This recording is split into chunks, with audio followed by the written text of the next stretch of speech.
could affect your phone. Clear skies. The temperature was 66 degrees. Humidity, 44%. Winds were east, 8 miles an hour. The pressure, 30.23 and steady. The weather across Georgia at 5 o'clock. Atlanta was clear, 66 degrees. Athens. On tonight's Atlanta Prep Rally, put on your game face. This is no picnic. It's hard hits and touchdowns you won't want to miss. Emmett Smith says, hey, you'll fall for tonight's Atlanta Prep Rally next. Welcome to another edition of Atlanta Prep Rally, Metro Atlanta's only weekly high school football highlight show. From Alpharetta to Jonesboro, Conyers to Douglasville, watch your team each week through the state playoffs on Media One Channel 33. Tonight's Atlanta Prep Rally is brought to you by Cary Paul Conversion Vans in Decatur.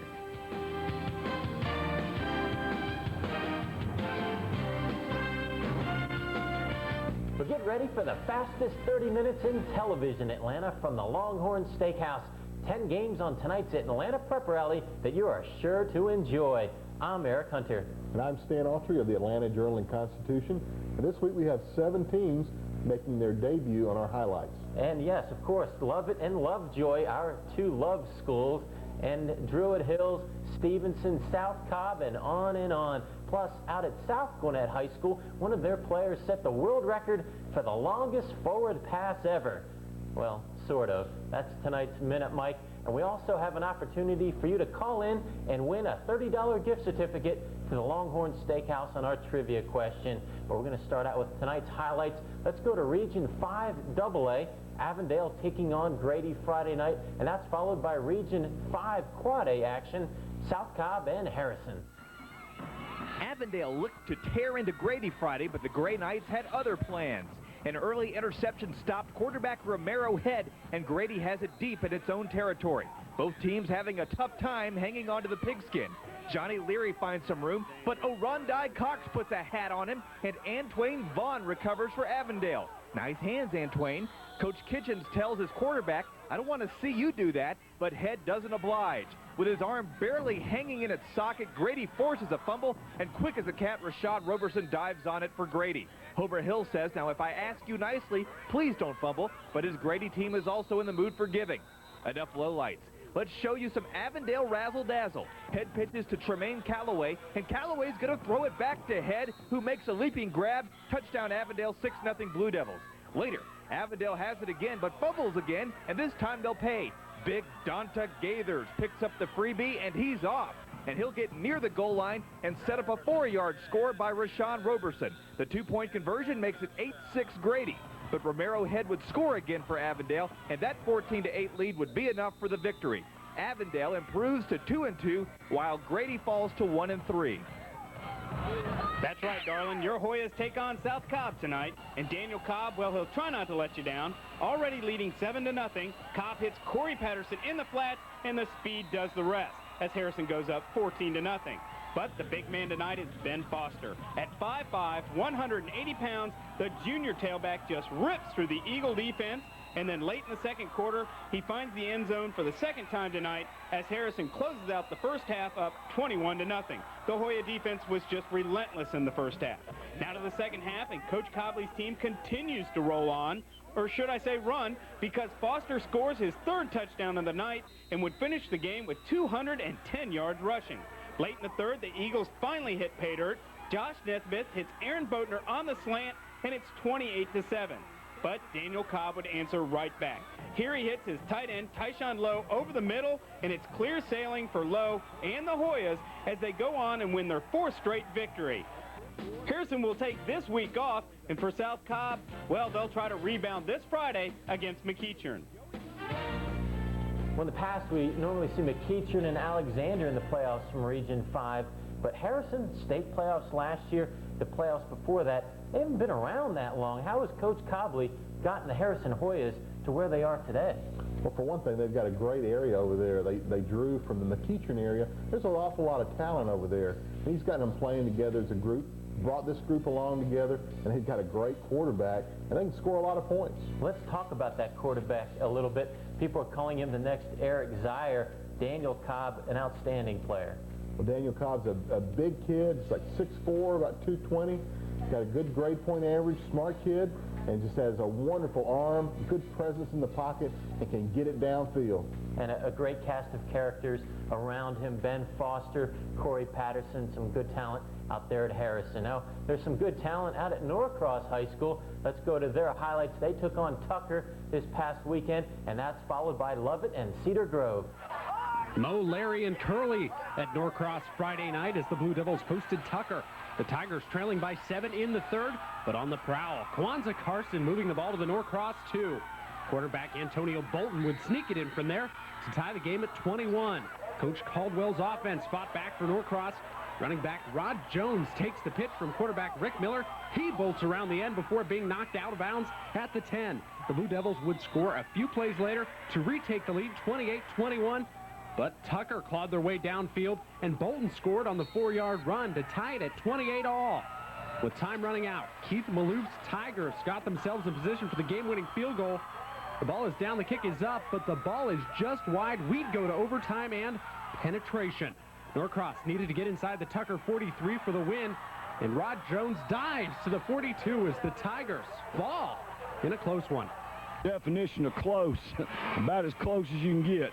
Great effort, a lot of offense, a gutsy effort. Tucker's got a great team, and our guys played hard, and that was really an exciting ball game. Great win for us.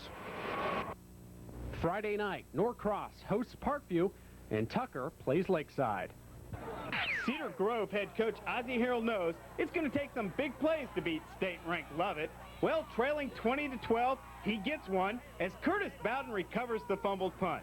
Now, Saints quarterback Corey Crane, who scored on 2 touchdown runs in the first half, rolls out and he finds Rodriguez Arnold in the end zone as Cedar Grove pulls to within 2. So I guess you know what's coming. Crane will roll out again, but this time John Spivey wraps him up but can only come away with a towel as Crane hits Kevin Dennis for the 2-pointer, and we're all tied up. But don't do the victory dance yet, because Lovett quarterback John Portman answers right back. Portman makes a nice cutback to find the opening, and he's off.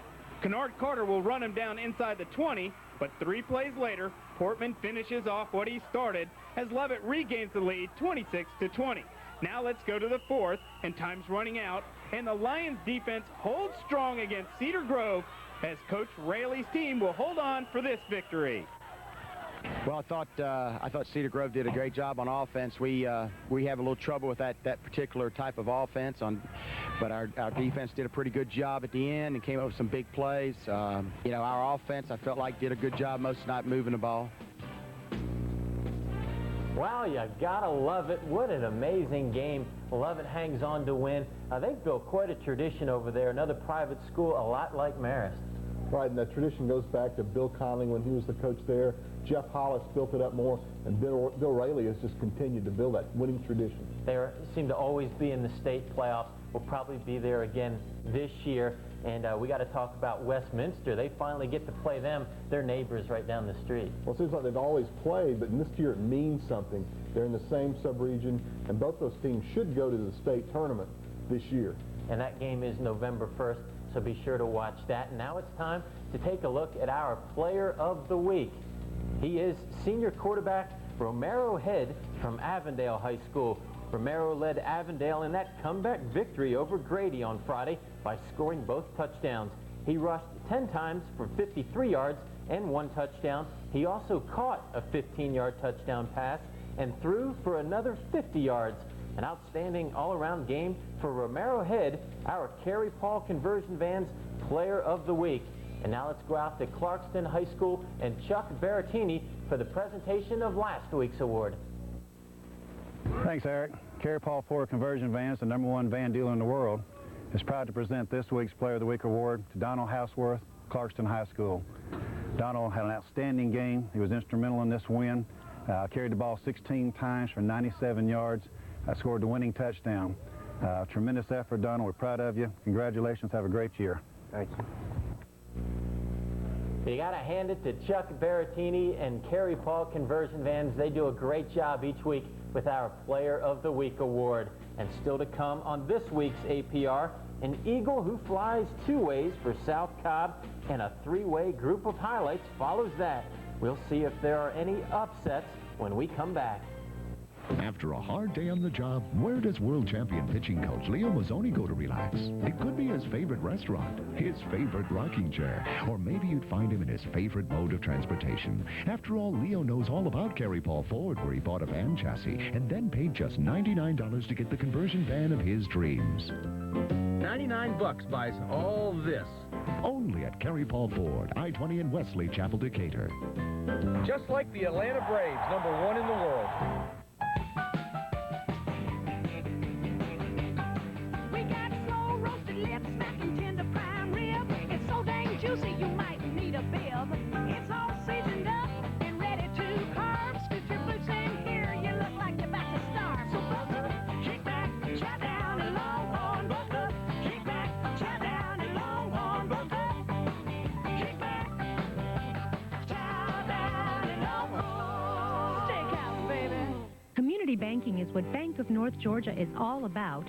Our employees know our customers because they live in the communities they work in. So you're not just another number thrown into a category.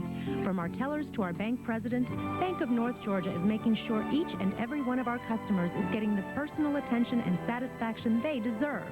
We make banking easy with a full range of products and services. Bank of North Georgia. Old friends, new ideas. Member FDIC, an equal opportunity lender. Used to be there was only one big guy out there delivering pizzas. Then an upstart came along. And with each passing year, you saw more and more Papa John's cars. Perhaps that's because Papa John's uses better ingredients, and better ingredients make a better pizza. It's made us the fastest growing pizza chain in America. Have one delivered and find out why.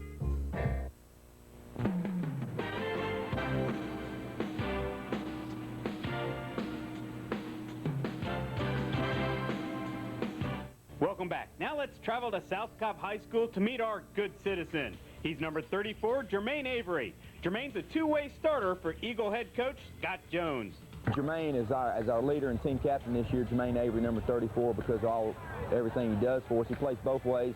Offensively, he's our starting fullback. Defensively, he starts at middle linebacker. He's tremendous. He does everything we ask of him, and really has great mannerisms around campus, and does a good job in the classroom. He's looking to go places, and I'm sure he will. The Bank of North Georgia is proud to sponsor tonight's Atlanta Prep Rally. Old friends, new ideas. Bank of North Georgia, member FDIC. And now it's time to check out two new teams to Atlanta Prep Rally. We're going to start out in Region 6 Quad A as Roswell hosted Milton in North Fulton County Friday night. And that's followed by a AAA Single A matchup as Stevenson took on Decatur. And finally, McNair and Druid Hills in Region 6 AAA. Here's Kurt Wadler from Roswell. Now, here's a story about the Birds and the Bees, the Hornets and the Eagles. What a great rivalry. Roswell's Chad Crane's become a marked man this year, and Milton has their sights set on him. Even when he gets past the line of scrimmage, several Milton players converge on him as they shut down the running game. Meanwhile, Coach Peter Paul gets his team's running game cranked up using the two-back system. First, Tremaine McClellan drags a few Hornets with him. Then, it's the big Mike Premier, a name that's going to become all too familiar to Roswell coach Ray Mannix. Now, they're scoreless in the second quarter, and this old rivalry is starting to heat up with some big hits and a little shoving. Though the deadlock ends when Mike Premier deflects Mark Cottrell's pass. He hauls it in himself and goes 8 yards for the score, and some of the Milton players can barely contain themselves. As for Premier, he's going to get a lot more applause tonight. In the second half, he'll rush for 2 more touchdowns, and Milton will record their second shutout in as many weeks, winning this one 19-0. Best wishes to Jay Mann, and also to the Stevenson defenders as they try and stop Moniel Williams. He changes directions 3 times and is untouched as he goes 55 yards to put Decatur up 6-0. The Jaguars come right back, though. Quarterback Tony Tiller hits Reggie Collins. What a great catch. Look for that one in our plays of the week as Coach Gartrell's team is driving. Greg Baranko finishes the drive off with his 4-yard run as Stevenson goes on top 7-6. For the moment, because quarterback, field goal holder, punt returner, and kickoff returner Wayman White just flies by the defenders 90 yards, and Stevenson's lead is no more. Now it's time for the Bulldog defense. Pascal Baigon picks off the first of his 2 interceptions, and this sets up Williams again. This time he only has to go 12 yards, and I think he's touched as he high steps in for the score as Decatur rolls on to a 26-7 victory. We were under the lights for a Saturday matchup between Druid Hills and McNair. Druid Hills trailing 7-0 in the first, couldn't get anything going thanks to McNair's front 4.